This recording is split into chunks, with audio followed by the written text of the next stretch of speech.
Missouri does have a good veterans home program. I mean, we have several throughout the state, but they're full. There's a waiting list of just under 2,000 veterans needing treatment and care.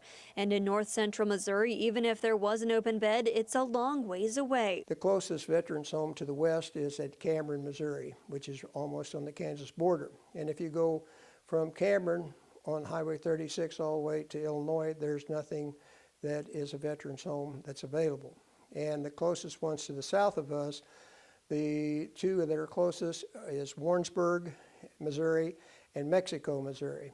And if you go from those two locations all the way north to the Iowa line, there's nothing. So we feel like that we're kind of in an underserved area for veterans. Combine that need with city leaders in Marceline trying to figure out what to do with an 80,000 square foot former hospital on 7 acres that's been vacant for just a few years, and it creates a solution for both issues. We've had some studies done to see whether or not that was feasible. We've had an architect firm come and inspect the facility to make sure that, you know, the halls are wide enough and the everything is up to standards that would be certifiable for veterans. Green says the city would give the St. Francis Hospital to the state for $0. It would cost around $6 to $12 million to repurpose this structure versus $50 million to build a brand new one. You can't go wrong doing the right thing. And I think this is one of the right things that, you know, we can do for our veterans, but it's also, it can utilize a building that has a lot of usable life left in it.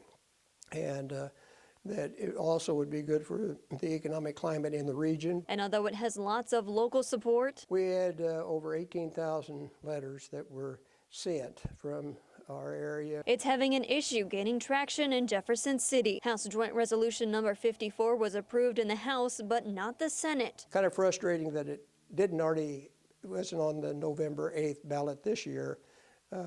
Because then we could have got something accomplished. But Green isn't surrendering. If we let it sit here another 20 years or whatever, we're going to be tearing down a building that right now for the next 30 years could have a lot of usable life that could be used for a specific purpose that would benefit a lot of people. And says veterans need to be taken care of. Veterans fight for the freedoms that we all enjoy, so we need to also do what is necessary to provide for them. So he's fighting to give them a home. Persistence pays off, and I'm not giving up.